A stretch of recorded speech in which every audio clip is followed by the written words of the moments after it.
The psychology behind anal and oral desires, control, comfort, and childhood roots. The pleasure from anal desires comes from the sphincter muscles, oral desires, from sucking. These concepts come from psychoanalysis.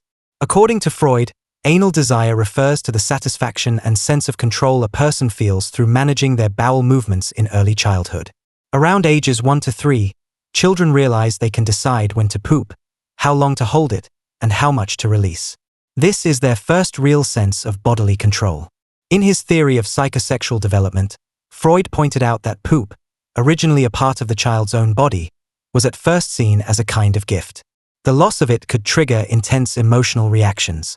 In other words, a child sees giving or holding back poop as an important act of choice. This early experience of control can leave a clear mark on adult personality. People with strong anal tendencies often have a strong need for order and rules. They dislike chaos and prefer doing things in a neat and organized way. They also tend to suppress emotions like anger or frustration and rarely show their feelings easily. On top of that, they have a deep need for control, wanting things to stay within their grasp. When faced with situations that feel out of control, they can quickly become anxious or even angry. But the effects of anal desire aren't all negative. If developed well, it can lead to traits like self-discipline, attention to detail, and a strong sense of responsibility. However, if potty training in childhood was too strict, or if parents used shame or punishment to control the child, this desire for control can go too far. It may lead to obsessive tendencies, excessive anxiety, or an overly critical personality. Simply put, anal desire teaches us how to control ourselves, but it can also plant the seeds of a lifelong fear of losing control. While anal desire is about control, oral desire reveals a different basic human need: the urge to connect and absorb.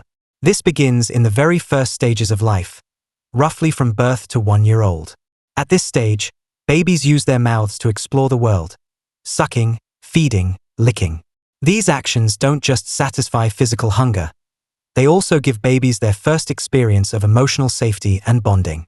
Freud also emphasized the mouth's erotic significance in early development.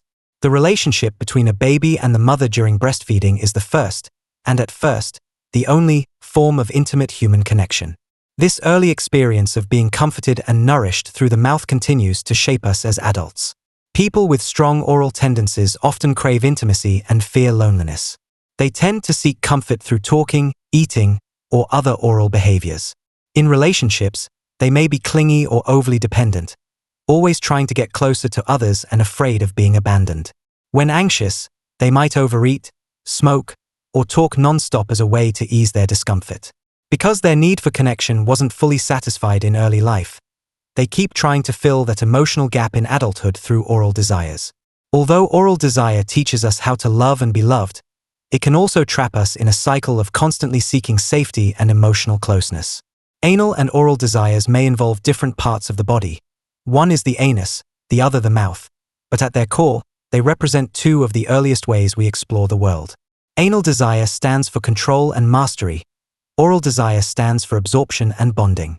Together, they form two of the most basic ways we respond to the world around us. In his book The Ego and the ID, Freud explained that before the reproductive system fully develops, all sexual drives express themselves through these partial, or component, drives. Each part of the body seeks its own satisfaction. In other words, before people mature, their desires operate independently, each with its own path. Oral desire represents the need to connect and depend on others. Anal desire represents the urge to control and maintain order. As adults, these two patterns often show up in how we behave emotionally, how we relate to others, and what we value. Some people, for example, want closeness in their romantic relationships but also fear losing their sense of self. Others may crave freedom yet still obsessively try to control every detail of their lives. Anal and oral desires don't cancel each other out.